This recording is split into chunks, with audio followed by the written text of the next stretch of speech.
Hello everybody. Welcome to a series I haven't done in well over a year. And this series is called Cartoon Theories. What is this series about?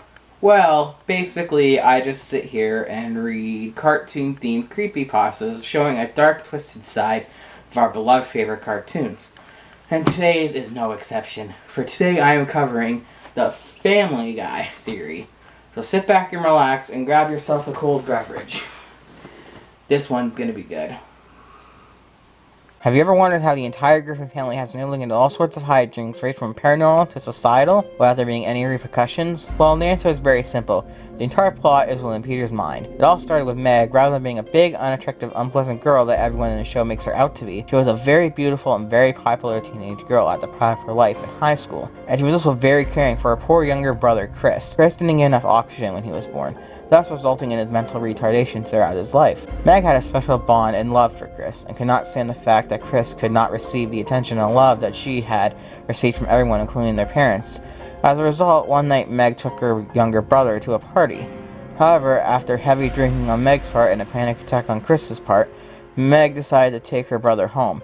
As a result of her inebriated state, Meg totaled the car, resulting in the death of her and her brother. Unable to grieve with the death of her two children, Lois committed suicide shortly after the accident, while she was pregnant with a son that Peter posthumously decided to name Stewie. Unable to cope with the death of everyone that he had ever loved, Peter slowly slipped into insanity, creating a world where his three children and his wife were still alive. That is why everyone in the show is so mean and distasteful towards Meg. Peter still resents her for ultimately being responsible for the death of everyone around him. However, there's still a minuscule part of Peter that loves Meg for the beautiful and wonderful girl she was, and the love that she held for Chris, which is why every once in a while you see Peter showing some sort of compassion towards his daughter. This would also explain the hyper-intelligence of Stewie. Unsure of how Stewie's future would have become, Peter imagined his son with great intelligence and great potential, creating any sort of gadget that he would please.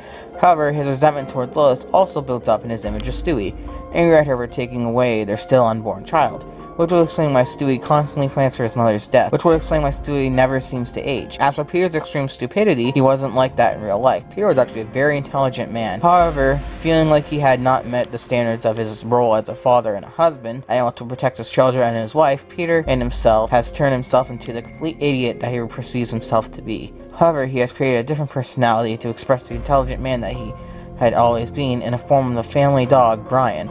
As for Cleveland, Quagmire, and Joe, they are all real people involved in Peter's life.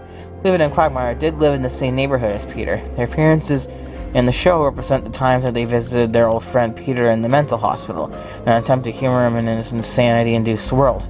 Cleveland and Quagmire also told Peter about Joe, the man who moved into his new house with his wife, his son, and a newborn baby on the way. Having never met Joe, Peter decided to include him into his new world as the man that he never could have been, a strong, heroic, devoted father and husband who unconditionally loved his family despite his crippling disability. Cleveland, having visited his friend Peter more in the hospital, found that he himself was slowly starting to lose his mind when he was helping Peter indulge in his imagination. As a result, Cleveland decided to stop his visitations to Peter, resulting in the spin-off show that Peter created in his new world. Peter constantly is the one who brings troubles onto himself and his family.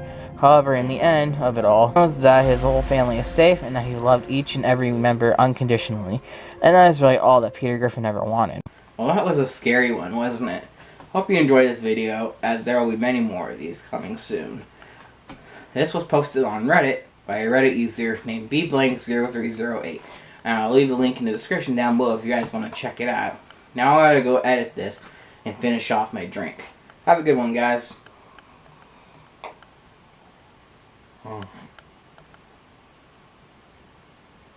Good shit.